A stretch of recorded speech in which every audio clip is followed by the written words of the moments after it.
এবার ওই হাফেজে কোরআন বলতেছে আমার পেটের মধ্যে বড় পীড়া। দামেস্কের জমিনে বড় মাপের আল্লাহর ওলি, ওই আল্লাহর ওলি উনার দরবারের মধ্যে কত মানুষ আসা যাওয়া করে, কত মানুষ আসা যাওয়া করে।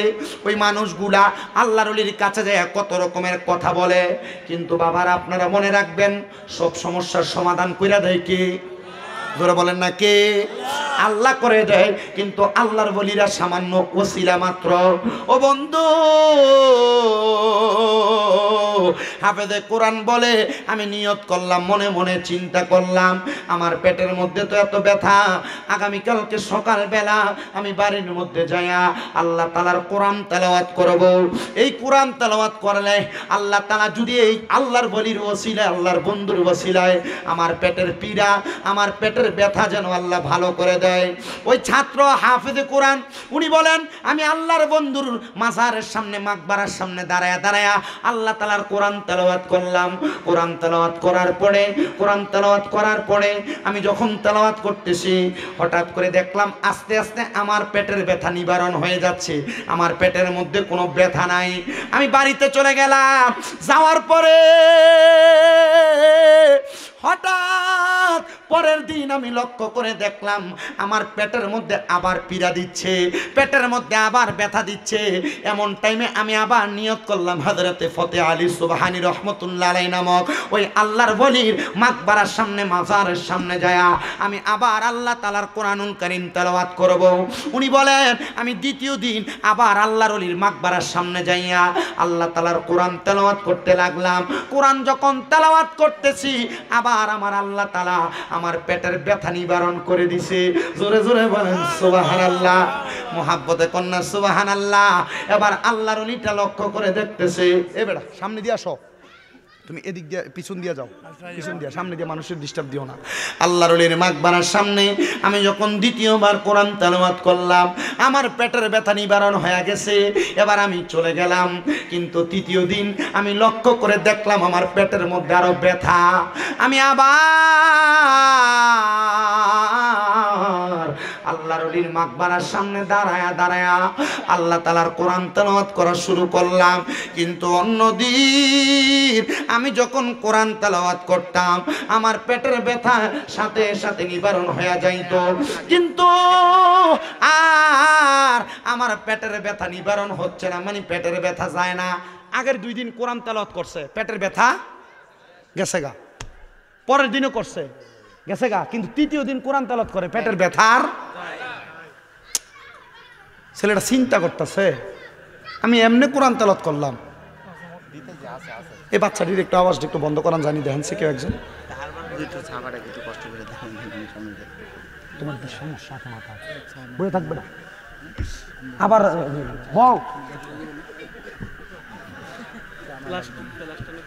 স্যার যখন খুঁজছি তখন দরকার লাগছে, অনার দরকার নেই স্যার।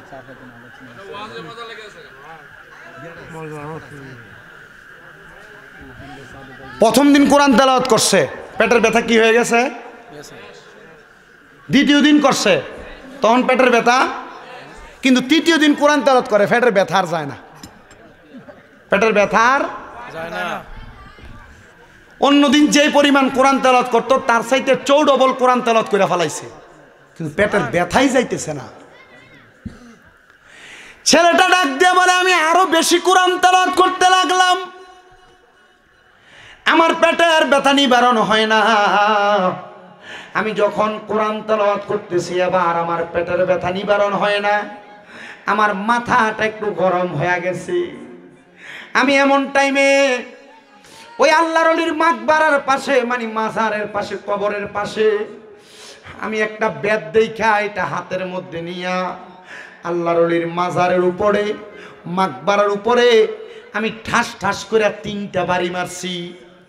3টা বাড়ি মারছে, 3টা বাড়ি মাইরা আমি রাগান্বিত হয়ে হাতের বেতটা নিয়া আমি সামনের দিকে যাইতেছি। হাইরে, যখন আমি সামনের দিকে যাই দেখলাম আমার চোখের সামনে একজন ব্যক্তি দাঁড়ায় গেছে। ওই ব্যক্তির শরীরের কাপড়গুলা এলোমেলো, দেখতো তত সুন্দর লাগে না, যেটার আমরা পাগল মনে করি। একবারে পাগলের মতো আমার সামনে দাঁড়ায় গেছে। আমি জিগাইলাম, কে আপনি? পরিচয় কি গো, আপনার পরিচয় কি? উনি ডাক দিয়া কয়, আমার পরিচয় জানা লাগবে না রে হাফেজ সাহেব। এত রাগান্বিত, হাতের মধ্যে ব্যাট নিয়ে যাও কই? বলে পেটের মধ্যে বড় ব্যথা, সামনে তাইকা সরো, নচেত এই ব্যাট দিয়া তোমারে আঘাত করব। এবার পাগলা ডাক দিয়া কয়, তুমি মনে করছো কবরের উপর বাড়ি দিয়া বাচ্চা গেছো আর আমারে বাড়ি দিয়া বাচ্চা যাইবা?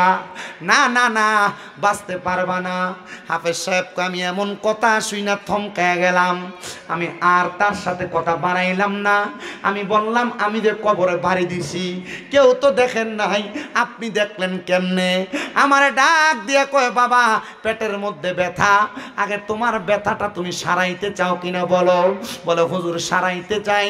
এবার ওই হাফেজ সাহেব ডাক দিয়া কয়, ওই পাগল ব্যক্তিটা কি যেন পইরা আমার পেটের মধ্যে ওনার হাতটা বুলিয়ে দিছে।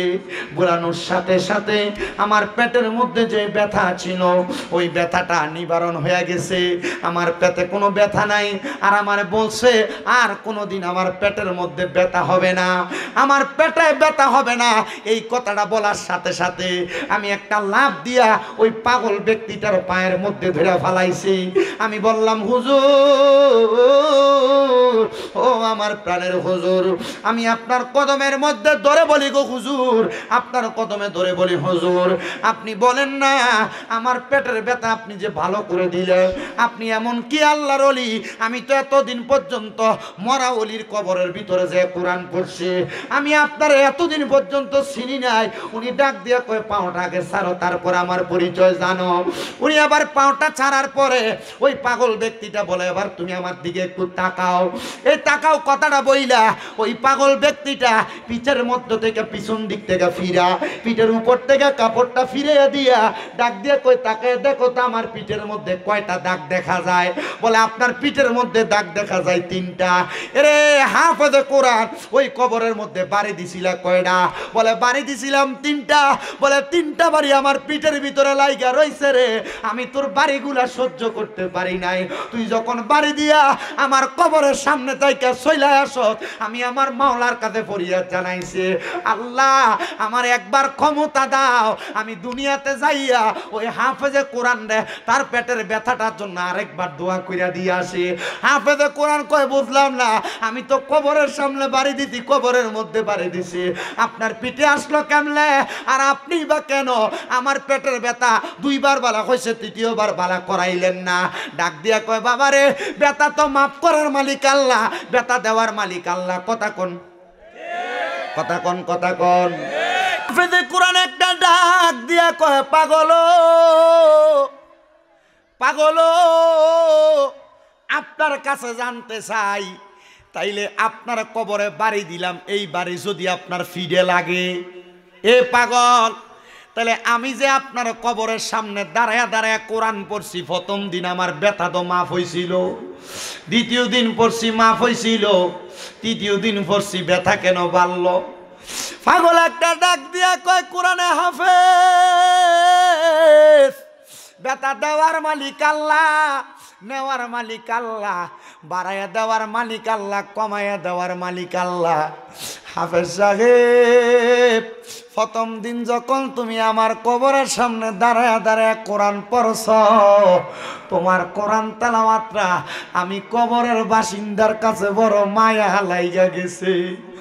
আমি ওই সময় আমার আল্লাহর কাছে কইছি, আল্লাহ তার কোরআন তেলাওয়াতটা যেহেতু এত সুন্দর, আল্লাহ তার কোরআন তেলাওয়াতের বরকতে তুমি তার পেটের ব্যথাটা ভালো করে দাও।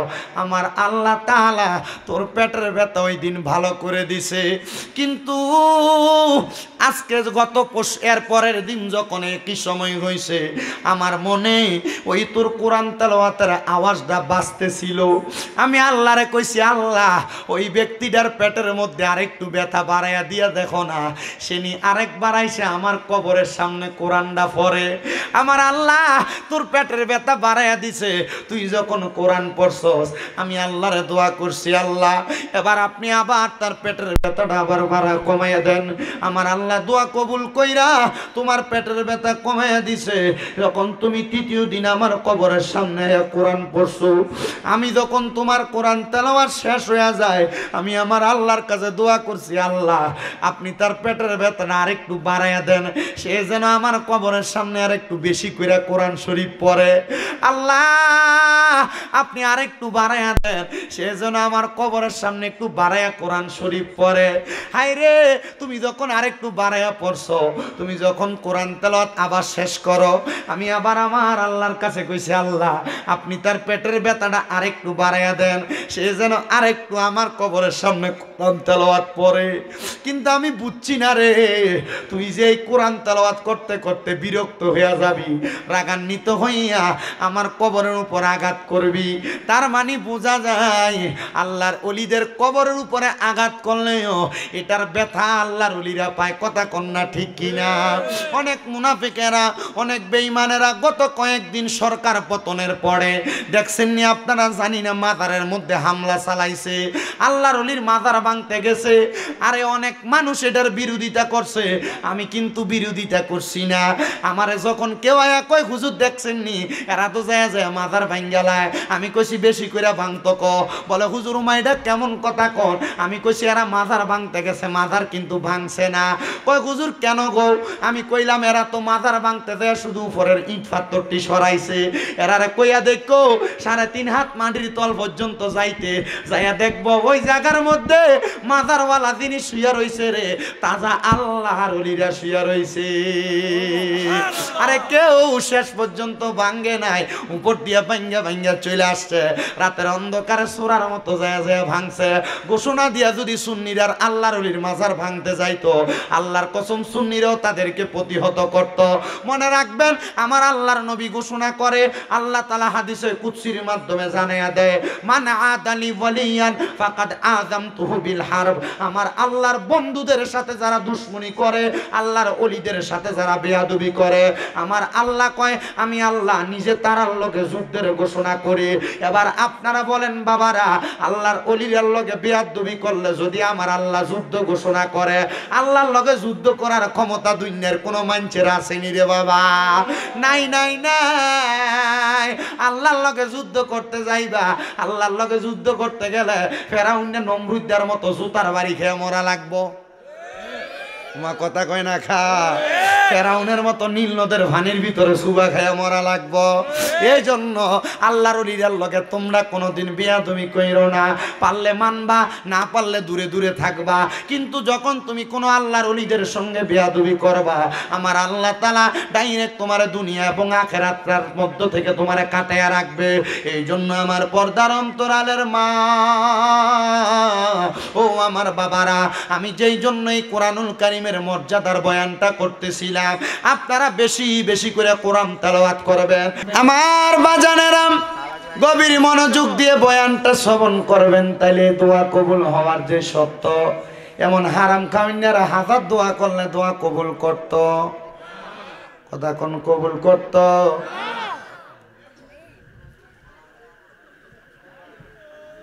আল্লাহরে ভয়ও করা লাগবো, মানুষের প্রতি ইহসানও করা লাগবো, মায়া দয়াও করা লাগবো। লাগবনি? লাগবনি?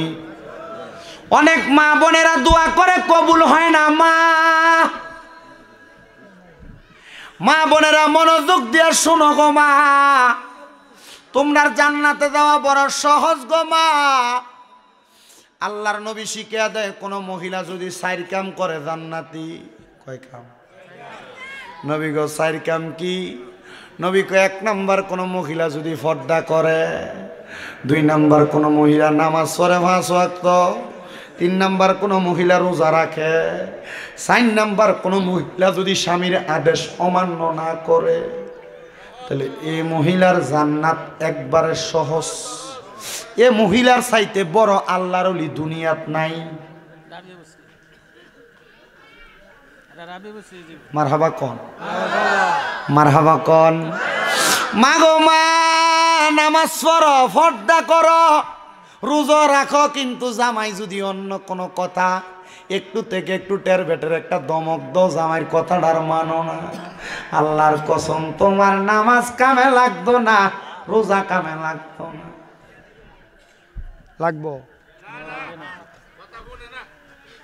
মনে না কও। দিনের বেলা ঝগড়া করে রাত্রেবেলা অন্যদিকে মুখ ফিরে রাখে। অন্যদিন বাচ্চা থাকতো এক পাশে, জামাই বউ এক লগে ঘুমাইতো, যেদিন ঝগড়া হয়ে দিন বাচ্চা মাঝখানে। অন্যদিন কি তো আপনার কষ্ট হইতেছে, এবারে এবারে কই যা অন্যান্য তারা ধরে রাখতে কষ্ট। আমরা আছেন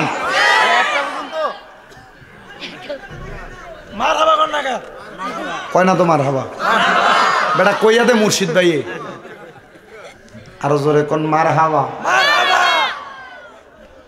অন্যদিন জামাইব ঘুমাইতো দুই বালিশে, কিন্তু যেদিন ঝগড়া করে মাঝখান দিয়ে বালিশ একটা বাইরে জায়গা। মা বোন দোয়া কবুল হইব কেমনে? আপনি কত দোয়া করেন, ঘর থেকে রোগ বালা মুসিবত ছাড়ে না। আরে ছাড়বো কেমনে মা?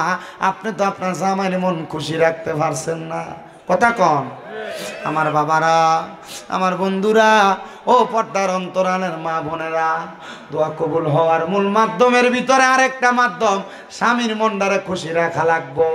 স্বামীর মনটা যদি অখুশি রাখে আপনি রাত্রবেলা ঘুমান, আমার আল্লাহর আযাবের ফেরেশতারা আপনারে লানত দিব।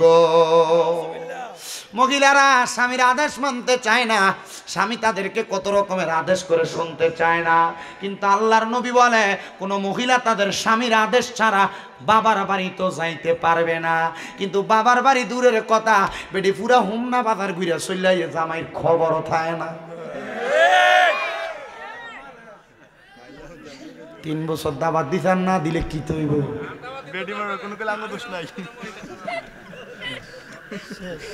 কষ্ট দিতেছে আপনারা। এ মা, যদি জান্নাতে যাইতে চাও গো, স্বামীর আদেশ মানবা, স্বামীর দমক সহ্য করবা, স্বামীর কথাগুলা মাইন্না মাইন্না চলবা। আমার নবী কয়, এক একটা মহিলাকে আমি নবী পানির সাথে তুলনা করলাম। নবী গো কেন? বলে পাথরের সাথে তুলনা করি নাই। নবী গো কেন কেন কেন? বলে পাথর যেই কোনো জায়গায় রাখা যায় না, কিন্তু পানিকে যেই পাত্রে রাখবা সেই পাত্রের মধ্যে থাকবে। একটা মহিলা যদি পানির মতো হইয়া যায়, ওই মহিলা সংসারে কোনোদিন অশান্তি হবে না, ওই মহিলা কোনোদিন সাংসারিক জীবনে অশান্তিতে পাবে না, ওই মহিলা কোনোদিন তার পারিবারিকভাবে অশান্তি পাবে না। এই জন্য আমার খুলনার মা বোনেরা, রামপুরের মহিলারা, আপনারা কোনোদিন আপনাদের স্বামীর অমান্য করবেন না, স্বামীর অবাধ্য হবেন না, স্বামীর কথা অমান্য কইরা চলবেন না। দেখবেন গোমা শান্তির অভাব হবে না। কিন্তু অনেক মহিলারা কয় হুজুর স্বামীরে মানতাম কেমনে? বেড়া সিগারেট খেয়ে বানিতে আসে, বিড়ি খেয়ে বানিতে আসে, হুজুর বাথরুমের গুয়ের গন্ধ এত ভালো লাগে, জামার মুখের সিগারেটের গন্ধ এক চাইতে আরো দুর্গন্ধ। তখন আর এই বেডির আর জামাইরে ভাল লাগে না, সুইটাটারে ভাল লাগে। কথা কয় না।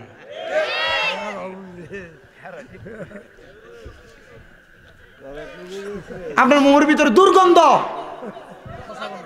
ফসা গন্ধ, তা আপনার বউ আপনার রাত্রবেলা গেলে আপনার পাশি দিয়ে শুইব কেমন? আপনি আমার কোন বেটির ভাল লাগে না তখন? আর এটা বন্ধ করন লাগবো নি? আল্লাহর দোহাই লাগে, যে পোলা পান অথবা যে ভাইয়েরা সিগারেট খায় এরা জিজ্ঞাসা করে দেখেন শিক্ষক কার কাছে। একদিন আমার এক ভাইয়ে কইছিল কোন রকম একটা টান দিয়ে দেহস না, একদিন কোন রকম একটা টান দিয়ে দেহস না, তারা বানাইছে।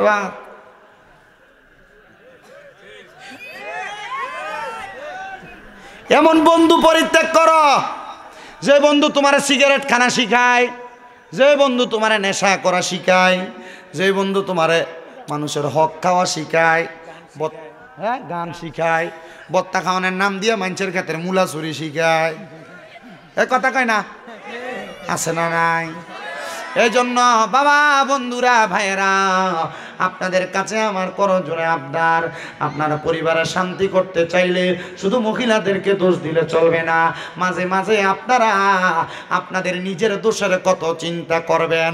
দোয়া কেন কবুল হয় না? কত দোয়া মসজিদে বেটারা করে, কত দোয়া মহিলারা আবার তাদের ঘরের মধ্যে করে। এরে বাবা, দোয়া কবুল হওয়ার আরেকটা মাধ্যম আছে। জামাই বউ এক লগে যদি নফল নামাজ পড়া দোয়া করতে পারে, আমার আল্লাহ তাআলা তাদের দোয়া ফিরায় না। জামাই বউ কেমনে দোয়া করলে দোয়া ফিরায় না? এক লগে ফললে আল্লাহ তারা দোয়া ফিরায়। আচ্ছা, অনেক চিন্তা করতেছে আমি বাইর যাবো রে কম কেমনে নামাজের কথা, আমি নিজ ঐদ্য করি না। কথা কন না, আমরা এটা বিশ্লেষণ পরে করি, ঠিক আছে নি? তাহলে জামাই বউ এক লগে, ওই যে বাসর রাইতে যে এক লগে ফরাই দিছিল 2 রাকাত, আর কোনোদিন ফরছে কিনা সন্দেহ। পড়ার দরকার আছে না নাই? দরকার আছে না নাই? ও বন্ধু, ও নবীর উম্মতের দরেরা, এমন দোয়া কে করছে জানো? এমন দোয়া করছে আল্লাহ তাআলার পয়গম্বর হযরতে জাকারিয়া আলাইহিস সালাতু ওয়াস সালাম। বয়স বড় বৃদ্ধ হয়ে গেছে জাকারিয়া নবী। তো জাকারিয়া নবী ছিল হযরত মরিয়ম আলাইহিস সালাতু ওয়াস সালামের খালু। হযরত মরিয়ম আলাইহিস সালাতু ওয়াস সালামের খালু। তো মরিয়ম আলাইহিস সালাতু ওয়াস সালাম যখন ছোট, মরিয়ম আলাইহিস সালাতু ওয়াস সালামের বাবা মারা যাওয়ার পর ওনারা লালন পালনের দায়িত্ব এ পড়ছিল জাকারিয়া নবীর উপরে। মারহাবা কোন? আবার জাকারিয়া নবী ছিল বাইতুল মুকাদ্দাস মসজিদের ইমাম সাহেব। মারহাবা। 4 জন ইমামের ভিতরে উনি একজন ইমাম। মরিয়ম আলাইহিস সালামের বাবা ছিল আরেকজন ইমাম, উনি মারা গেছেন, উনি ছিলেন দ্বিতীয় নাম্বার। মারহাবা। হযরত জাকারিয়া পয়গম্বর মরিয়ম আলাইহিস সালাম রে কুলে পিঠে করে মানুষ করার পরে যখন মরিয়ম আলাইহিস সালাম বড় হয়ে গেছে, জাকারিয়া পয়গম্বর আমার আল্লাহর কাছে দোয়া করে, আল্লাহ আমার মরিয়ম এখন আর আমার কাছে নাই গো আল্লাহ, আল্লাহ তুমি যদি আমার একটা ইবাদিকা সলিহিন এক সন্তান দিতা, তাহলে আমি জাকারিয়া নবীর মনের আশাটা পূরণ হইতো, আমার কলিজা ঠান্ডা হইতো। জাকারিয়া নবী দোয়া কইরা কানতে কানতে বাড়িতে গেছে, চোখের পানি মুছতে মুছতে। জাকারিয়া নবীর স্ত্রী জাকারিয়া নবীরে দেখা ডাক দিয়া কই, স্বামী গো এমন ভাবে কান্না করতেছেন, কান্না করার কারণটা কি জানতে চাই? ডাক দিয়া কই, স্ত্রী এমন ভাবে কান্না করার কারণটা তুমি জানতে চাও? আমি কান্দি আল্লাহ যেন আমার একটা সন্তান দেয়। বলে কেন? কারণ একটা সন্তানের দোয়ার কারণে আল্লাহ তাআলা মা বাপরে মাফ কইরা দেয়। হাই রে, আপনি না নবী, আপনারা কি লেগে মাফ করা লাগবো নি? কয় না রে না, সন্তানের প্রতি মায়া কোন মা বাবার নাই? অনেক পোলাপান মনে করে মা বাপ সন্তানদের বেশি বেশি এখানে সেখানে গেলে বারবার ফোন দিয়া দিয়া কয় তাড়াতাড়ি বাড়িতে আয়, এটা এমনি কয় না রে। মা বাপ চিন্তা করে ফুতরানি ওই জায়গায় বেশিক্ষণ থাকলে কোনো বিপদ হয়ে যায়, ফুতরানি ওই জায়গার মধ্যে বেশিক্ষণ থাকলে কোনো বিপদে পড়া যায়। সন্তান মাঝে মাঝে মা বাপ এই কথা বললে তুমি মা বাপরে ধমক দিয়া কো, কিছু হইতো না, আমি আইতাছি, রাহো রাওকে ফোনটা কাইটা দাও। না না না, মনে রাখবা যারার মা বাপ নাই এরারে কেউ ফোন দিয়া খবর লয় না, এরারে ফোন দিয়া কেউ খোঁজ খবর লয় না। এজন্য আবদার জানাই রে ও আমার রামপুরের বাবারা, মা বাপ যদি তোমরা এমন ফোন দিয়া খবর লয়, আম্মা আব্বারে কখনো তোমরা ধমক দিও না। এমন অনেক সন্তান তো আছে মা বাপ যদি কোনো বিষয় বুঝিয়া কইতো চায়, সন্তান ধমক দিয়া বয়ালায়, কয় তুমি বয়া তাও তুমি বুঝো না। আরে তারা বুঝে না, তুই ফুতে বুঝস, মা বাপের মতো তুমি ফুতে বেশি বুঝো না। আম্মা আব্বা বুড়া হয়ে গেলে এদের থেকে পরামর্শ নিবে, এদেরকে অবহেলা করে চলবা না। মনে রাখবা বুড়া মানুষের এক বুদ্ধি তোমার 10 বুদ্ধিও মাল কারাইতো না। এই জন্য সবার কাছে আমার আবদার, বৃদ্ধ মা বাবারে অবহেলা করিস না, বৃদ্ধ মা বাপরে বড় মায়া করবি, আদর যত্ন করবি। হযরত জাকারিয়া নবীর স্ত্রী ডাক দিয়া কই, স্বামী আপনি যদি আমারে বলেন গো আমরা স্বামী স্ত্রী দুইজন মিলে আল্লাহর কাছে দোয়া কইরাম। এতদিন তো আপনি বাইতুল মুকাদ্দাসে দোয়া করছেন, আমি আমার ঘরে বৈশা দোয়া করছি। আজকে রাত্রবেলা আমরা স্বামী স্ত্রী দুইজন বৈশা দোয়া করব, দেখবেন দোয়া কবুল করব। অনেক মহিলারা সন্তান হয় না, আমি বলবো স্বামীরে নিয়ে একসাথে রাত্রবেলা তাহাজ্জুদ নামাজ পড়বা, দেখবা আমার আল্লাহ তাআলা সন্তান দান করব। অনেক মহিলাদের ঘরের মধ্যে বরকত হয় না, আমি বলবো জামাইরে নিয়ে এক লগে ঘরের মধ্যে নামাজ পড়বা। অনেক মহিলার ঘরের মধ্যে রোগ বালা মুসিবত ছাড়ে না, আমি কমু জামাইটারে নিয়ে একসাথে নফল নামাজ পড়বা, ঘরের ভিতরে রোগ বালা মুসিবত থাকবে না, তোমরা নামাজ আর দোয়ার বরকতে আল্লাহ তাআলা সব দূরে দিব। এবার আপনারা বলেন আল্লাহর নিয়ামত অর্জনের জন্য স্বামী স্ত্রী একটাই কে করে ইবাদত করার দরকার আছে না নাই? জাকারিয়া নবীর স্ত্রী এবং জাকারিয়া নবী একসাথে দোয়া করে, দোয়া করার পরে আল্লাহ তাআলা জাকারিয়া নবী এবং ওনার স্ত্রীর দোয়া কবুল করে ফেলছে। আল্লাহ তাআলা বাণী পৌঁছে দেয়, জাকারিয়া তোমাদেরকে একটা সন্তান দেওয়া হবে। জাকারিয়া নবীকে আল্লাহ সন্তান দিতা তো দিতা, আরো আগে দিতা, কিন্তু এখন আমার বয়স বৃদ্ধ বয়স, তুমি আমার সন্তান দিবা। আলহামদুলিল্লাহ। এ জাকারিয়া যখন সন্তান দেই নাই বলছি দেব না, তখনও বলতা আলহামদুলিল্লাহ, আবার এখনো কো আলহামদুলিল্লাহ। আল্লাহ তাআলা জাকারিয়া নবীরে খুশি হয়ে একটা ছেলে সন্তান দান করছে। বাবা কইলেন না, ছেলে সন্তান দান করার পরে জাকারিয়া পয়গাম্বর আল্লাহ তাআলার কাছে দোয়া করছে। জাকারিয়া নবীর ছেলেটা আস্তে আস্তে বড় হয়েছে, 7 বছর। কয় বছর? জাকারিয়া নবীর ঘর দুইটা, একটা ইবাদতখানা আর একটা হলো আলাদা সাইডের মধ্যে ইবাদতের জায়গা, একটা ইবাদতখানা আর একটা নিজে থাকার জায়গা।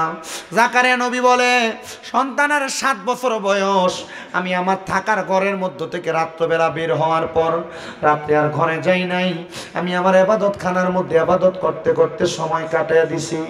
দেখবেন সকালবেলা ঘুম থেকে ওইটা সন্তানেরা বাবারে না দেখলে মাঝে মাঝে কান্দে। ফাইন ছোট মানুষ কান্দে না, কান্না করে।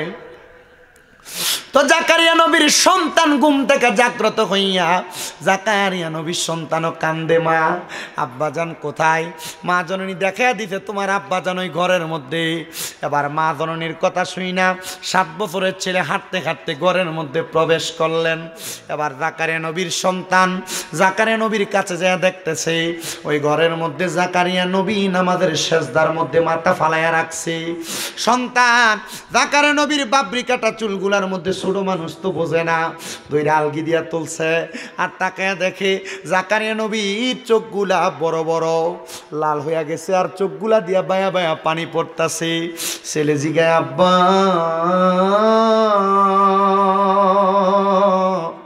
ও আব্বা আপনার চোখের মধ্যে কেন এত পানি?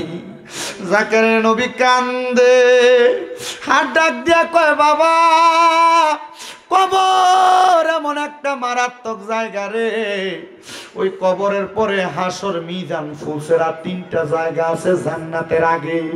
ওই কবর থেকে জান্নাত পর্যন্ত যে 3টা কঠিন জায়গা, ওই 3টা কঠিন জায়গা পাড়ি দেওয়ার সহজ করার যে মাধ্যম, এটা হলো বান্দার চোখের পানি। আপনি না নবী, আপনি কি লাগে এটার জন্য কান্দেন? কয় উম্মতের শিখাই। জাকারিয়া নবী কয়, ফুতের এই কথা বইলা আমি আমার সন্তানরে কুলে নিয়ে ঘরে চইলা গেছি, বলছি আমার স্ত্রী খাবার রেডি করো, আমি গোসল কইরা খাবার বক্ষণ করবো আমার সন্তানকে নিয়া। জাকারিয়া নবী গোসল করতে চলে গেছেন, শেষ করে ঘরে এসে জিজ্ঞাসা করে আমার সন্তান কোথায়? ওনার স্ত্রী বলতেছে, আমি তো জানি আপনার সন্তান আপনার সাথে। উনি বলে, আমি জানি তোমার সাথে। ও বন্ধু, ও নবীর উম্মতের দল, আশিকে রাসূল ভাই বাবারা, জাকারিয়া পয়গম্বর ওই জায়গার মধ্যে দাঁড়ায়া থাইকা ডাক দিয়া কই, স্ত্রী আমার সন্তান বুঝি ঘরের মধ্যে নাই? খুঁজতে খুঁজতে জাকারিয়া পয়গম্বর ওই এলাকার পাহাড়ের গুহা একটু বাদ রাখে নাই, গাছের আড়াল খেজুরের বাগান বাদ রাখে নাই, কোনো মানুষের বাড়িঘর বাদ রাখে নাই, কোনো জায়গার মধ্যে জাকারিয়া নবী ওনার সন্তানটারে খুঁজা খুঁজা পাইতেছে না। 7 দিন হয়ে গেছে, জাকারিয়া নবী ওনার সন্তানরে ঠোকাইয়া পাইতেছে না। জাকারিয়া নবী আমার আল্লাহর কাছে কান্দে, আল্লাহ এতদিন পর্যন্ত সন্তান দিছো না। আমি জাকারিয়া নবীর মনের ভিতরে কোনো কষ্ট ছিল না, এই বয়সের সন্তান দিলা, এখন সন্তানের বয়স 7 হয়ে গেছে, সন্তানদের 7 দিন কুইদা পাই না। আল্লাহ আমি জাকারিয়া নবীর কাছে ভালো লাগে না। জাকারিয়া নবী কান্দে কান্দে কান্দে একটা খেজুর গাছের সাথে হেলান দিয়া কান্দতে কান্দতে ঘুমিয়ে গেছে। গায়েবী ভাবে আওয়াজ আসে, জাকারিয়া সব জায়গায় তো খুঁজলা, যে ঘরের ভিতরে তুমি যাইয়া আমি খোদারে ডাকো, ওই ঘরের ভিতরে যাইয়া সন্তানটারে কুইজা দেখছনি? উনি বলে ঘুম থেকে লাফ দিয়ে উঠছি, একটা দৌড় মাইরা ঘরের ভিতরে ঢুইকা গেছি, যে দেখতাছি রে আমার 7 বছরের ছোট ছেলে সেদ্ধার মধ্যে পড়া রইছে, মাথা ডালগি দিয়ে তোলা দিয়া আমি তাকে দেখছি 7 বছরের পোলাটার চোখগুলা লাল হইয়া রইছে, চোখ দিয়া বায়া বায়া পানি পড়ে। ডাক দিয়ে কইলাম, বাবা রে এই ঘরের মধ্যে 7 দিন তুমি কি করো? সন্তান ডাক দিয়া কয়, আব্বা 7 দিন আগে আপনি না আমারে বলছিলেন এই কবরের মধ্যে তাইকা জান্নাত পর্যন্ত যাওয়ার জন্য হাসর মিজান ফুলসিরাত নামক যে কঠিন জায়গা আছে, ওই জায়গাটা পাড়ি দেওয়ার মূল মাধ্যম চোখের পানি। আব্বা আমার আল্লাহ তো আমি সন্তানরেও মাফ দিত না, এই জন্য আমি কান্দি, আমার আল্লাহ যেন আমারে মাফ কইরা দেয়। চিন্তা করছো নি রে ও আমার হোমনা রামপুরের বাবারা, তোমার 7 বছরের পোলারে মোবাইলে কার্টুন না লাগিয়ে দিলে ভাত খায় না, মোবাইলের ভিতরে টিকটক ভিডিও না লাগিয়ে দিলে ফোন সন্তান ভাত খাইতে বয় না। আর ওই সন্তান 7 বছরের বয়স আল্লাহ তাআলার কবরের ভয়ে কান্দে। কান্না করার কারণ হইল উনি বলতেছেন আমার আব্বা জানের কাছ থেকে শিক্ষা।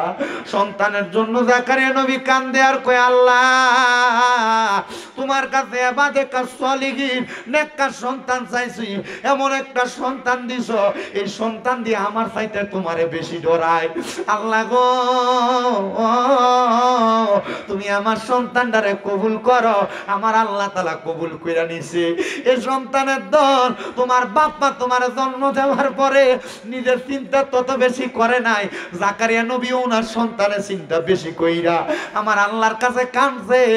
আমরার মা বাপ আমরারে জন্ম দিয়ে চাইতে আরো বেশি কাঁদতাছে।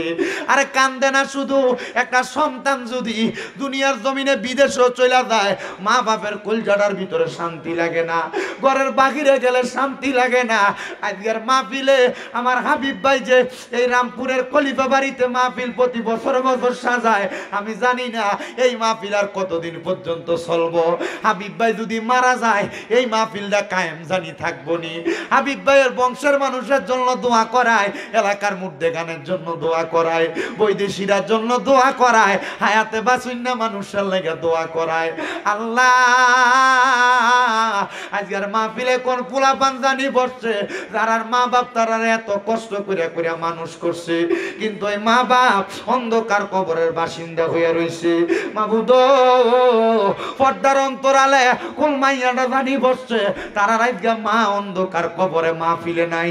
আল্লাহ কোন মাইয়াটা জানি পর্দার আড়ালে বইসা রয়েছে, তার আব্বা দুনিয়ার জমিনের মধ্যে নাই, তারা আছে। মাবুদ যারার মা নাই, যারার বাবা নাই, তারার মনে শান্তি নাই। জাকারিয়া নবী সহ সব নবীর দোহাই দিয়া দোয়া করলাম, আল্লাহ যাদের মা বাবা কবরে, প্রত্যেকের মা বাবার কবর জান্নাতের বাগান বানিয়ে দাও, প্রত্যেকের মা বাবার কবর নাজাতের ফয়সালা করে দাও, প্রত্যেকের মা বাবার কবর নূরুন আলা নূর বানিয়ে দাও। আল্লাহ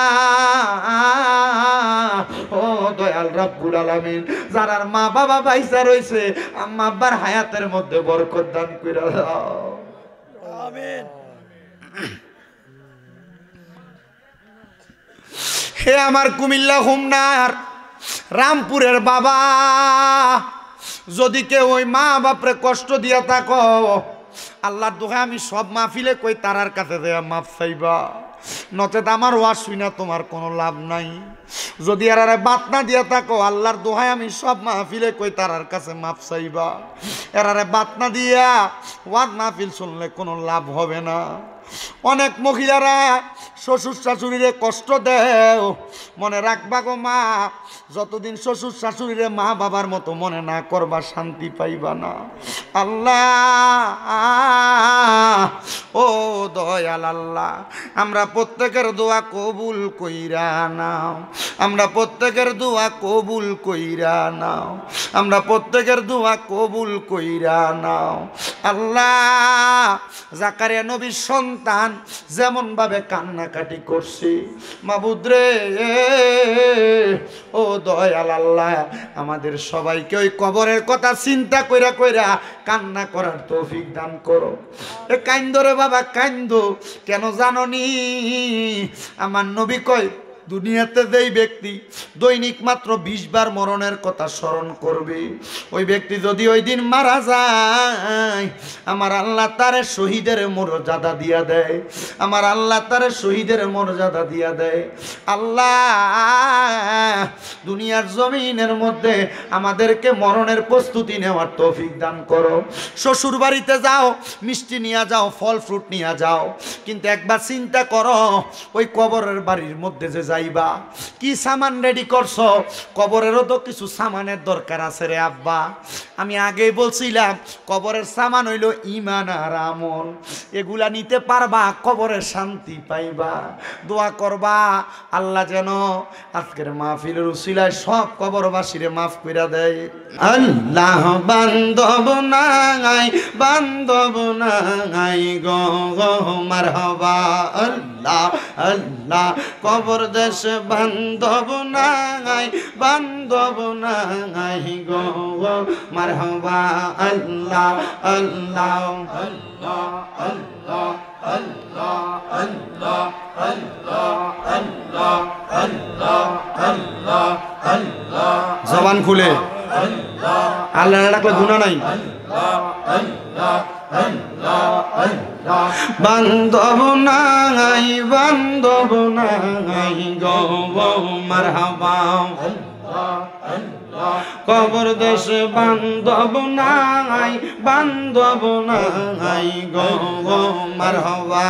আল্লাহ আল্লাহ বাঁচাইবে কে তোমাকে, ঈমান আমল কিছু নাই তোমার, বান্ধব নাই, বান্ধব নাই গো মারহাবা। আল্লাহ আল্লাহ নবী সারা আপন কে গো নাই গো মুমিন ভাই, নবী সারা আপন কে গো নাই মারহাবা। আল্লাহ আল্লাহ নবী সারা আপন কে গো নাই গো মুমিন ভাই, নবী সারা আপন কে গো নাই মারহাবা। আল্লাহ আল্লাহ রাহমাতুল লিল আলামিন আপনি উম্মতের জাবিন, উম্মত সারা নবী কিছু বোঝে না মারহাবা। উম্মতের লাগিয়া সাজদায় নবী ফরিয়া কান্দন সদা উম্মত বলিয়া। হাই রে মুমিন ভাই নবী সারাই আমরার বান্ধব কে হো নাই মারহাবা। আল্লাহ আল্লাহ আল্লাহ হাই রে হাবিবুল্লাহ আমরার চোখের মনি মকি মাদানি হাবিবুল্লাহ আমরার চোখের মনি মারহাবা। আল্লাহ আল্লাহ আল্লাহ আল্লাহ আল্লাহ আল্লাহ হাবিবুল্লাহ আমরার চোখের মনি মকি মাদানি হাবিবুল্লাহ আমরার চোখের মনি মারহাবা। আল্লাহ আল্লাহ পাইতে চাইলে আল্লাহকে পাইতে হবে, রাসূলকে পাইতে হবে, যত আউলিয়াকে মারহাবা। আল্লাহ আল্লাহ পাইতে চাইলে মাওলার দিদার, পাইতে যাইতে হবে নবীর দিদার পাইবা যত আল্লাহ তাআলার ওলি মক্কি মাদানী হাবিবুল্লাহ আমরার চোখের মনি মারহাবা লা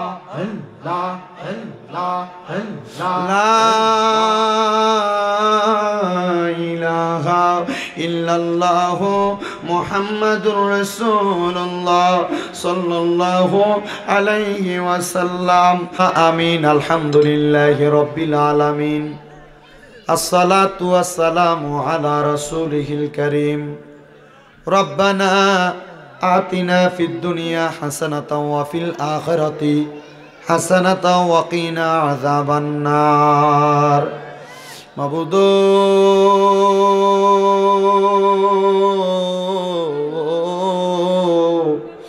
ও দয়াল আল্লাহ একটু রহমতের নজর কইরা তাকায়া দেখেন না গো আল্লাহ এই কুমিল্লা জেলার অন্তর্গত হোমনা থানাধীন রামপুর খলিফা বাড়ির উদ্যোগে 34তম বাৎসরিক ইসলামী সুন্নি মুখা সম্মেলন সাজাইয়া আজকের মাহফিলের আখিরি মুনাজাতের মধ্যে আমি গুনাহগারের সাথে ওলামায়ে কেরাম বিশেষ করে তলেবুল ইলমরা আমার দাড়ি পাকা বুড়া বুড়া মুরব্বী বাবারা যুবক নওজোয়ান ভাইয়েরা ছোট্ট ছোট্ট মাসুম বাচ্চারা পর্দার অন্তরালে আমার কত মা বোনেরা আল্লাহ মাপ পাওয়ার আশায় গুনাহগারের বেশে দুইটা হাত বাড়াইছে গো আল্লাহ আল্লাহ যার হাত তোমার কাছে মায়া লাগে পছন্দ হয় ওই হাতের উসিলায় আমরা প্রত্যেকের জীবনের গুনাহ তুমি আল্লাহ ক্ষমা কইরা দাও আল্লাহ আমরা জীবনের গুনার দিকে তাকাইলে আমরার কাছে বড় ভয় ভয় লাগে রে আল্লাহ কোন দিন জানি আজরাইলের হাতে ধরা পড়া যায় আল্লাহ আজরাইলের হাতে ধরা পড়ার আগে আমরার জীবনের গুনাহগুলা মাফ কইরা দাও তুমি যদি মাফ না করো আল্লাহ তোমার বান্দারে বলো তোমার বান্দা যাইয়া চাইব কার কাছে রহিম রহমান নামটি তোমার ওই আল্লাহ আছে আমরা আর জানা সেই নামেরু সিলাই গুনাহ করে দাও ক্ষমা মাবুদ আজকের মুনাজাতে কে জানি হাত বাড়াইছে কার জানি জগতের মধ্যে বাবা নাই যেই বাবা রিস্কা চালাইয়া মাটি খাইতা মাথার গাম পায়ে ফালাইয়া সন্তানলে মানুষের মতো মানুষ করার জন্য আব্বা নিজের রক্তরে পানি করছি এমন আব্বা যাদের কবরে আব্বার কবর জান্নাতের বাগান বানায়া দাও মনিব আবার অনেকে হাত বাড়াইছে যাদের জগতের মধ্যে মা নাই হায়রে মা যেই মা 10 মাস 10 দিন গর্ভে ধারণ কইরা সন্তানের প্রসব বেদনা সহ্য করতে মার বড় কষ্ট হইছে আল্লাহ নিজে না খাইয়া সন্তানরে খাওয়াইয়া মানুষ করছে কার জানি এমন মা দুঃখিনী অন্ধকার কবরে আল্লাহ তাদের এমন মা কবরে অনেকে আছে মাও নাই বাবাও নাই জনমের এতিম আমার হাবিব সাহেব বাবা জান ওনার মা বাবার জন্য দোয়া চাইছে, ওনার আম্মা আব্বারে কবুলান মঞ্জুর করে নাও। এমন ভাবে যাদের মা বাবা কবরে, আম্মা আব্বার কবর নাজাতের ফয়সালা করো। যাদের মা বাবা বেঁচে আছে হায়াতে তৈয়বা নসিব করে দাও। যাদের মা বাবা অসুস্থ পরিপূর্ণ সুস্থতা নসিব করে দাও। আম্মা আব্বার খেদমত করার তৌফিক দান করো। আজকের মাহফিলে যারা টাকা দিয়া, পয়সা দিয়া, শ্রম দিয়া, বুদ্ধি দিয়া, পরামর্শ দিয়া, মাইক দিয়া, লাইট দিয়া, প্যান্ডেল দিয়া, বিশেষ করে সম্মানিত মিডিয়ার ভাইয়েরা, আমার শ্রোতাবিন্দুরা, পর্দার অন্তরালের মা বোনেরা, আল্লাহ অনেক প্রবাসী ভাইয়েরা বিদেশ থেকে দোয়া চায়। আমার প্রবাসীদের খাস দোয়া কবুল মঞ্জুর করো। প্রবাসীদের মনের আশা পূরণ করো। প্রবাসীদের হায়াতে ইমানে আমলে জিন্দেগি নসিব করে দাও আল্লাহ। এই এলাকায়, থানায়, জেলার উপর তোমার কাছ রহমত বরকত দান করো আল্লাহ। দেশের প্রত্যন্ত অঞ্চল থেকে কত মানুষ দোয়া চাই, প্রত্যেকের খাস দোয়া কবুল মঞ্জুর করে নাও আল্লাহ। বিশেষ করে আজকের মাহফিলে যারা মুনাজাতে হাত বাড়ায়, অনেকের কামাই নাই, কামাই রুজিতে বরকত দাও। অসুস্থ থাকলে সেবা দান করো, বিপদে থাকলে উদ্ধার করো। পর্দার আড়ালের মা বোনদের গোপন সকল সমস্যার সমাধান করে দাও আল্লাহ। হাবিব সাহেব ওনার কলিজার টুকরা সন্তানদের জন্য দোয়া চাই। ওনার ছেলে সন্তান, কন্যা সন্তান সবাইকে কবুল মঞ্জুর করো। এলাকার যুব সমাজের উপর তোমার কাছ রহমত বরকত দান করে দাও। যুব সমাজের অনেকে দোয়া চাইছে, তাদেরকে কবুল মঞ্জুর করে নাও আল্লাহ। মরণ দিবা দুঃখ নাই, তবে বেঈমান বানায়া মরণ দিয়েন না। মরণের আগে বারবার মক্কা মদিনা তাওয়াফ জিয়ারত নসিব করেন। আমার কেনু মিয়া দোয়া চায়, বিশেষ করে আমার এই বাবা যেন দোয়া চাই। একজন মা জননী কিছু হাদিয়া পাঠায়ও দোয়া চাইছে আল্লাহ। নাম জানা অজানা প্রত্যেকের দোয়া কবুল মঞ্জুর করে নাও রাব্বুল আলামিন। মরণের আগে বারবার নবীজির নূরানি চেহারা মুবারক দেখাইয়া আখিরি জবানে মধুরি কালেমা পড়াইয়া দিয়েন লা ইলাহা ইল্লাল্লাহু মুহাম্মাদুর রাসূল।